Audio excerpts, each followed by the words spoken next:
2024 has been an amazing year for the Content 10X podcast. We've seen so many brilliant guests who've shared unique perspectives on all things B2B content marketing.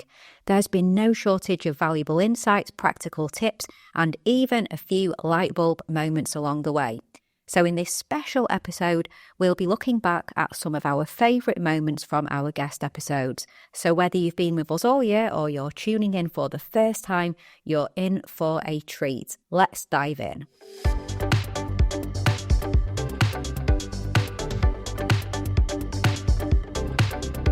You're listening to the Content 10X podcast, where it's all about content repurposing. I'm Amy Woods, and I'm here to help you maximise your content and find smart ways to get your message in front of more of the right people, whilst also saving time. Let's get started.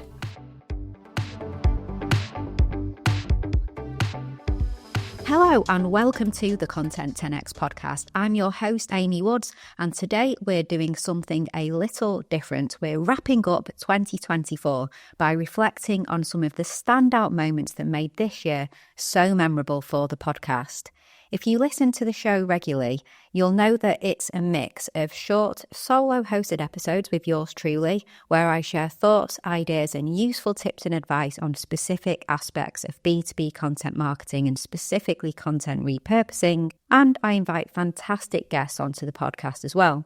Over the past year, I've had the privilege of speaking to some really great guests who are all experts in their field, and each come to the show with fresh ideas, valuable insights, and practical strategies for our wonderful audience to hopefully get lots of value from. In this episode, we'll reflect on the key themes that have emerged from our guest interviews, which are the trends and developments that shape the content marketing world in 2024, the role of AI and how it's changing the way we create and repurpose content. We'll take a closer look at repurposing written content with practical advice for getting the most out of what you have already created.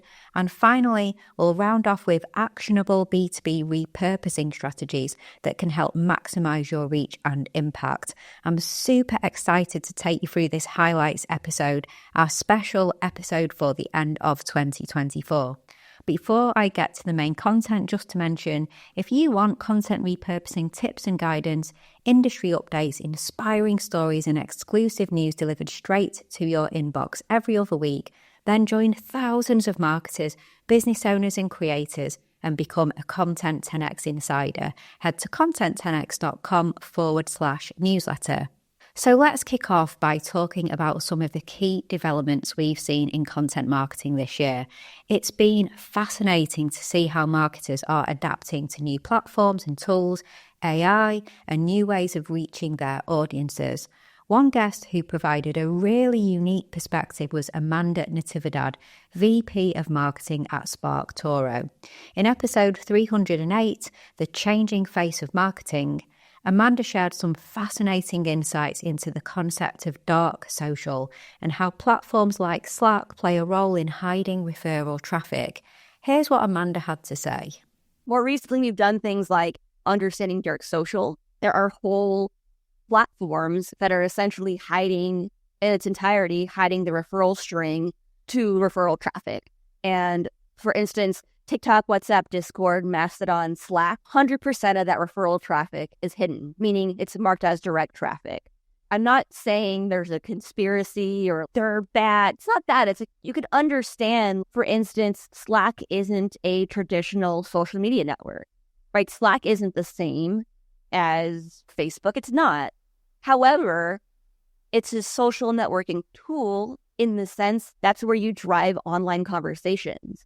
And so if you're sending links to people in Slack, theoretically, shouldn't that get marked as not direct, right? Because it's being referred. And so that's one aspect of things. Super fascinating stuff. Amanda's explanation really highlights how dark social is reshaping the way we think about referral traffic and audience behavior. Understanding these hidden conversations is such a valuable insight for marketers looking to adapt to changing trends. Now let's move on to a bigger challenge many organizations face, which is how to use their data effectively. In a world where personalization and data-driven decisions are becoming increasingly important, figuring out how to organize and unify your data is essential. Back in episode 312, I spoke with Zonti Ho, Managing Director of Convince and Convert and an expert in data-driven marketing. Zonti shared some fantastic advice about the importance of tackling messy, unorganized data, what she calls your data soup, and why it's so critical to make this a priority. This is what she had to say. Oftentimes, organizations, they fail to invest in the right spaces. And one of the key projects for a data-driven approach is, of course, to unify your data. And organizations will say it is so daunting, it is so scary, it's so difficult for us to figure out our data soup. We have lots of data from over the years. It's messy, it's unclean, meaning that, a lot of the information are not cohesive, they're not in the right fields, et cetera, et cetera.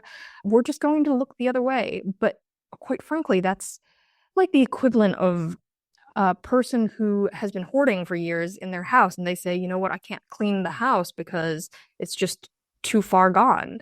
Well, then you're going to continue living in the mess, right? Sooner or later, you have to stop and say, let's make this a project. Let's put together a task force within our organization and let's invest time and energy into it, because if we don't start today, then we'll never start. Zonti's analogy of the hoarder's house really drives the point home. Ignoring messy data doesn't make it go away, and sooner or later, it's something organisations have to address. By taking a proactive approach and investing time and energy, companies can set themselves up for much more effective and impactful marketing. Next, let's dive into how different elements of content marketing work together to create a strong, cohesive strategy, from getting discovered to nurturing leads and converting them into customers. It's all about aligning the right channels at the right stages of the customer journey. Starting with Neil Schaefer, a fractional CMO, author and speaker. In episode 316, he shared his digital-first marketing framework and his perspective on how search, email, and social media all work together to create a cohesive content marketing strategy. As Neil explains, it's all about aligning these channels at the right stages of the customer journey, from getting discovered to building relationships and guiding potential customers toward conversion. Each channel plays a unique role. Let's hear Neil break it down. So you begin at the top of the funnel. You need to be discovered. How do you become discovered today? You don't get discovered through email, although it's possible, but it's primarily either through search or increasingly social media, right? So we begin to see that, okay, we need to have search. We need to become discovered because search engines are still an important place, but social media is becoming a more important place where people get discovered. Then when we bring it one step further, how do we get people to get to know more about us? That's where we get to email. And that's where you get people to your website, you get people to your social media profile, but you're still relying on algorithms. And you need to solidify those relationships and confirm their interest. And obviously that's done through email. That's really where it shines. And then as we get further down, well, how do we, further educate potential customers in order to get them to become customers? Well, that's where you obviously have email, but you also have social media as well, continuing to feed them information at every stage of the customer journey. Neil's insights really highlight how search, email, and social media fit together like pieces of a puzzle. Each one has a role to play, and when they're aligned, they create a strategy that smoothly guides your audience through the funnel.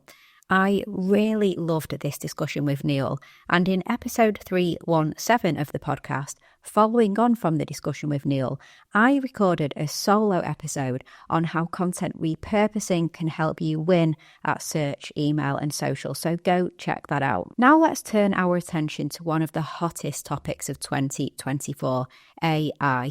AI has become the centre of so many conversations this year, and for good reason. It's been like a spark that ignited a wildfire in the content marketing world. It's exciting, powerful, and a little unpredictable. And while it's opened up incredible opportunities like streamlining processes and sparking new ideas, it also comes with its fair share of challenges. How do we harness AI's potential without losing the human touch? How do we ensure creativity, authenticity, and responsibility in a world increasingly influenced by machines?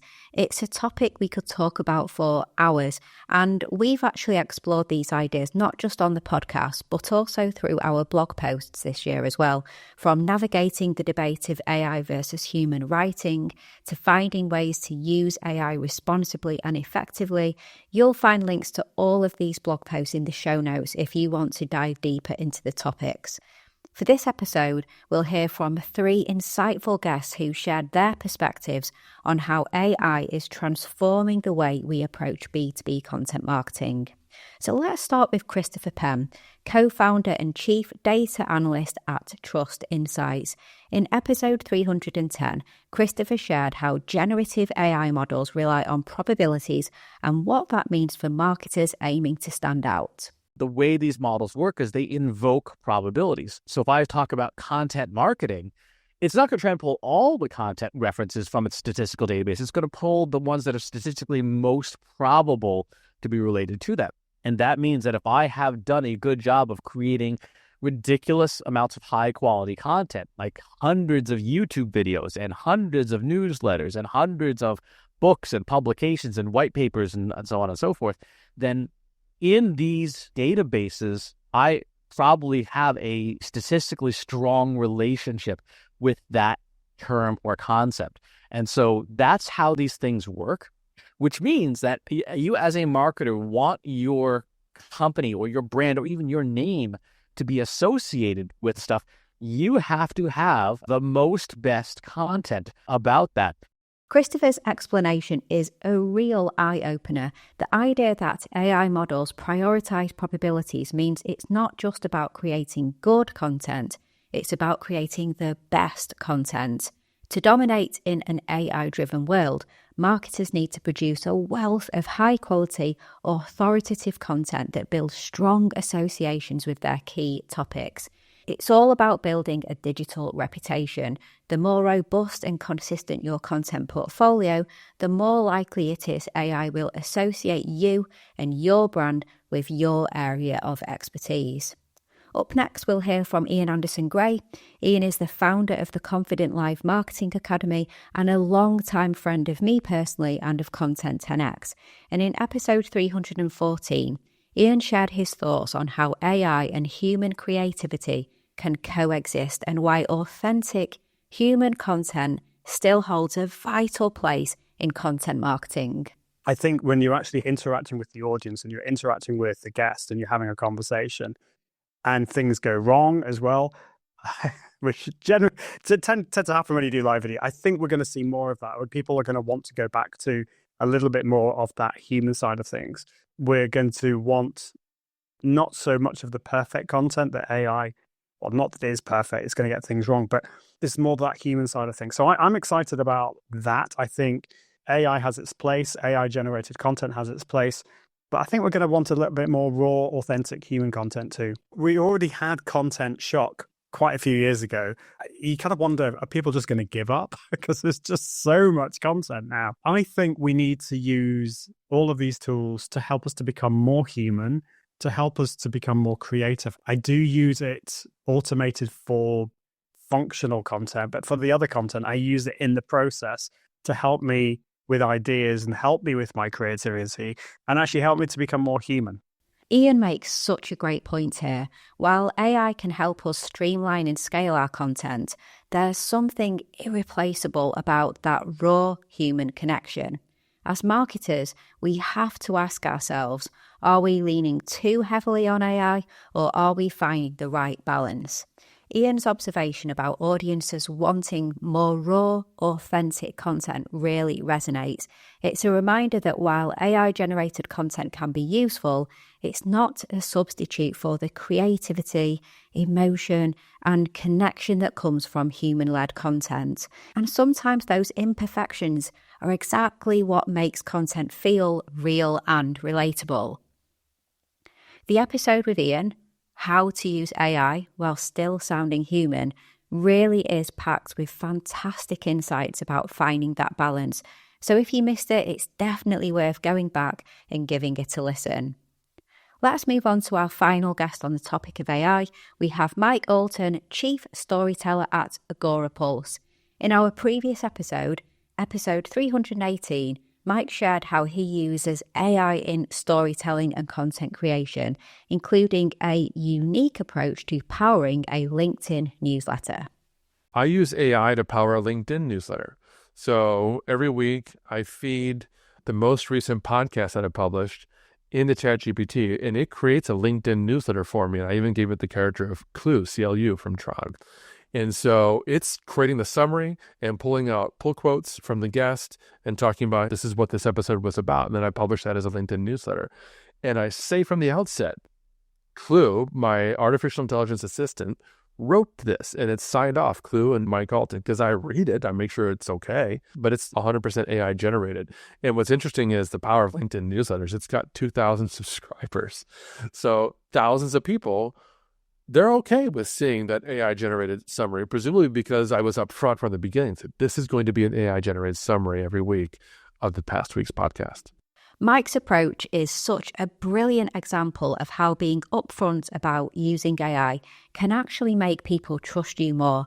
I mean, how often do you see someone crediting their AI assistant by name? It's such a unique and creative way to bring transparency to AI-generated content. And what's even cooler is how much his audience loves it. Thousands of people have subscribed to his AI-penned newsletter, and they know it's AI. It just goes to show that honesty really is the best policy when it comes to AI in content creation. Plus, Mike's clever spin on it makes the whole thing feel really approachable and relatable. And it's also a great reminder that AI isn't here to replace our creativity, it's here to amplify it. Moving on from AI, the next key discussion point in this episode is all about repurposing written content, something every marketer knows the value of, but not everyone takes full advantage of. Think about all the written content you've created, reports, blog posts, articles, even that one amazing LinkedIn post that performed so well. Written content is such a valuable resource, but it's easy to move on to the next project without thinking about how you can breathe new life into what you've already created. And let's face it, creating written content takes time and effort. Once it's out there, it doesn't always get the attention it deserves, and that's where repurposing comes in. By giving your written content a second life, you can reach new audiences, reinforce key messages, and make the most of the hard work that went into creating it in the first place. In this section of our highlights episode, we'll hear from Daniel Plume, Liz Elfman and Erica Schneider, who each bring a wealth of knowledge on how to maximise the potential of written content.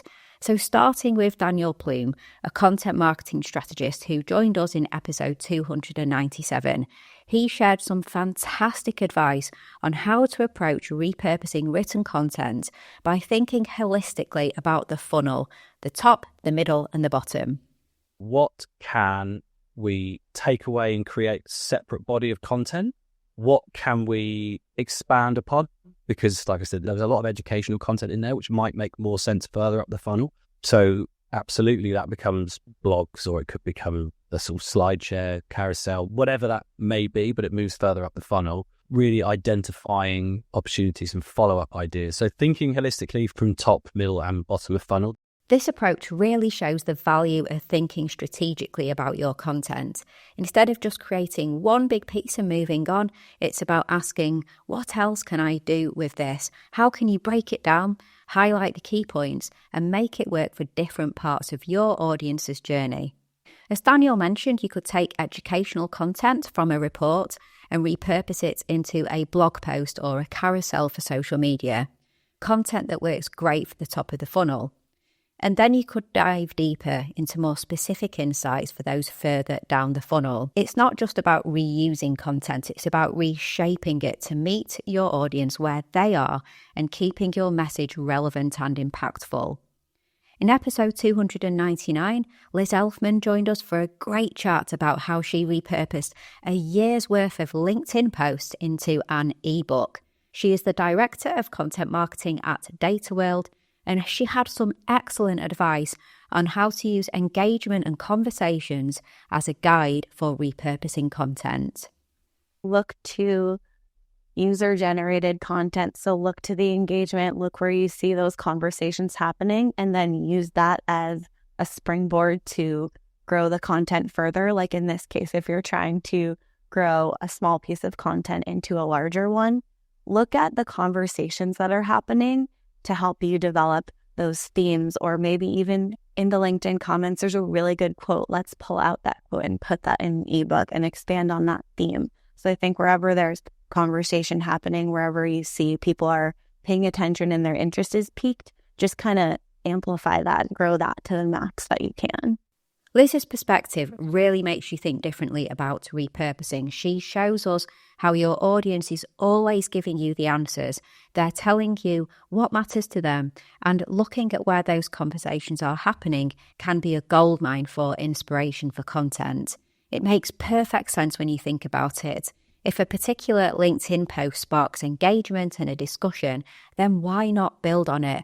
Pull a quote from the comments, expand on the ideas people are interested in, and turn it into something bigger, like an in-depth blog post. It's such a smart way to grow your content organically. You're using real conversations and shaping themes that resonate with your audience. And I love the fact that Liz shared repurposing in a different direction than the usual, not breaking long form up into short form, but instead building lots of short form up into long form. And finally, we have Erica Schneider, an editing coach, course creator and founder of Cut the Fluff, a weekly newsletter helping entrepreneurs and execs grow their organic presence. Erica really knows her way around LinkedIn, and she's built a fantastic reputation and is a really successful contributor to LinkedIn. And she joined us in episode 303 to share her step-by-step approach to turning long-form written content into short, engaging social media posts. Let's dive in and hear her explain the starting point for this process. The course starts with reverse outlining. So even if you have an outline before you start, usually the final draft ends up a little bit different than the outline depending on wherever the process took you. So you can manually reverse outline your draft by just kind of putting in the intro, I said this, and the H2, I said this, like one sentence for each one, maybe bulleted lists for the H3s, or there's an AI prompt to help you do that in like 2 seconds. So now you're looking at your outline and you're like, okay, I said this. And really every single H2 or H3 point already can be its own post because it's its own point. So that's like the starting point.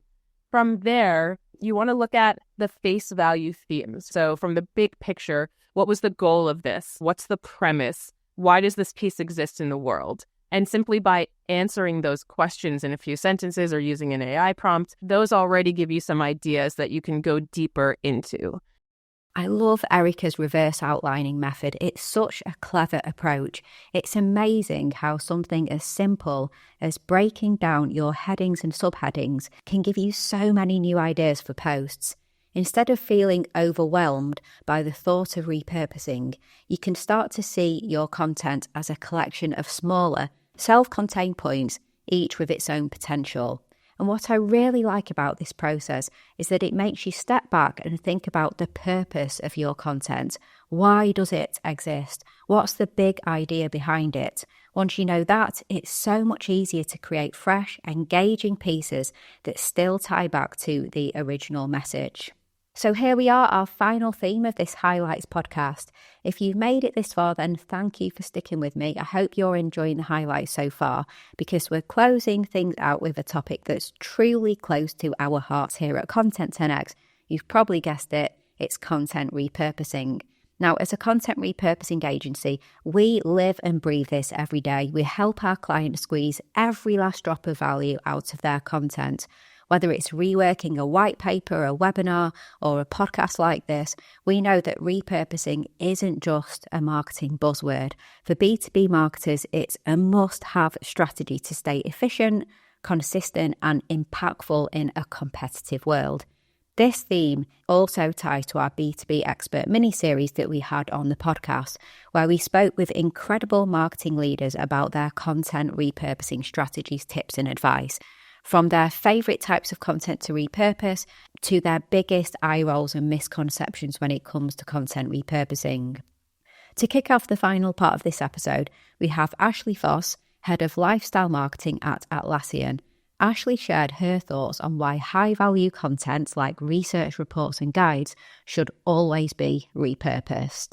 I think anything where you're doing original research, surveys, reports, guides, economic impact reports, where that content is original, it's got net new insights, and it tends to be something that you invest a lot of upfront time and money into in the original pillar asset, that would be something that we would mark to be like, all right, if we're going to pay $50,000 for this report by the time we get a survey done with actually statistically significant data and get the design and get a web page, obviously making sure that you can start to pull stuff out of that report and having a plan for that would be another very obvious one to be like, yep, 100% we're going to repurpose that.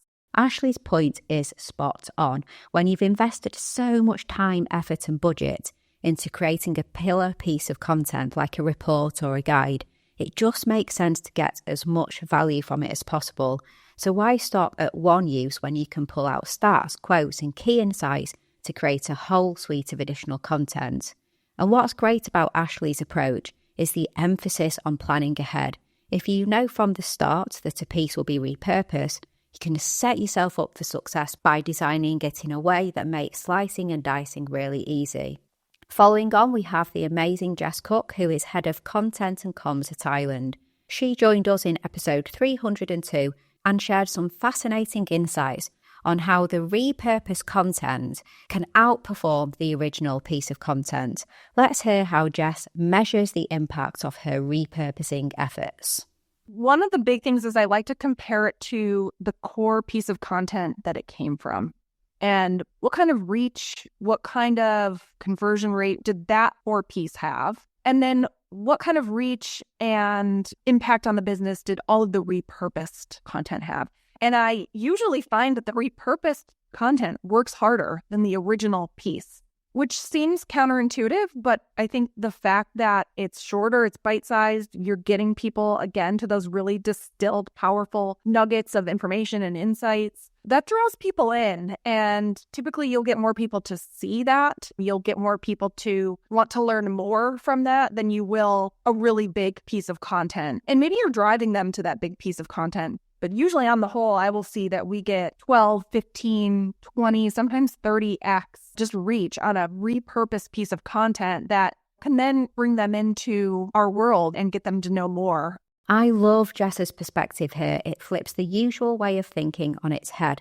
You'd expect the original big piece of content to be the star of the show, but repurposed content often works harder and reaches further. And it makes sense, right? Those bite-sized distilled nuggets of information are so much easier for people to digest and engage with.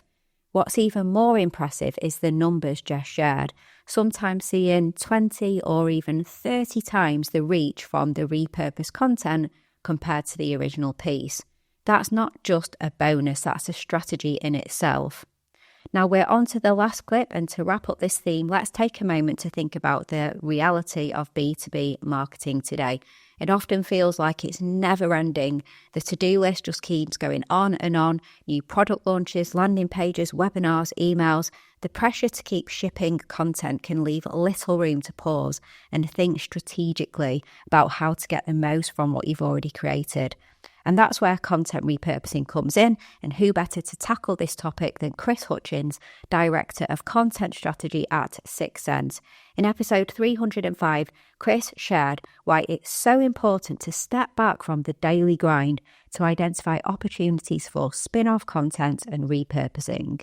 I think that content teams, and this is where a solution like your companies serve such a great need, is that internally, I think that many content teams, for instance, are under the gun to ship.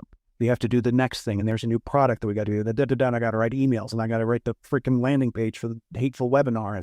There's the list goes on, and there is very little time, unless you make it, to think about the opportunities for that spin-off content or that repurposed content. Again, that is an absolutely natural thing to experience. I'm not throwing shade on people that don't have the time or can't make the time to do that. I'm one of those people. It is very challenging to extract yourself from the daily. But I have found that being able to take 5 steps back from the daily grind whenever you can.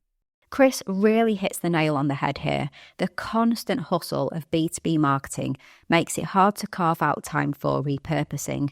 But when you do, it can completely transform the way you work. Taking a step back, even briefly, allows you to see opportunities you might otherwise have missed. And honestly, it's not about calling out teams for not having the time. We've all been there.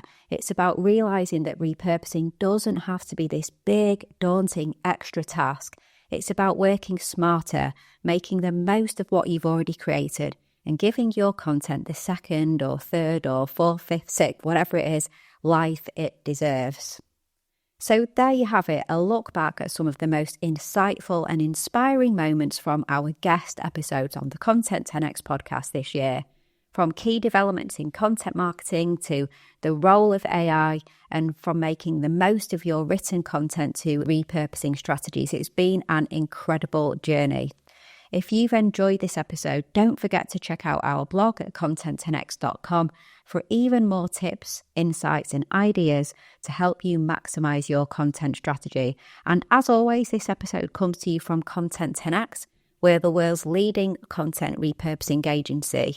Our expert team transforms B2B content into multiple formats, and we distribute your content across platforms, helping you maximize your reach and impact.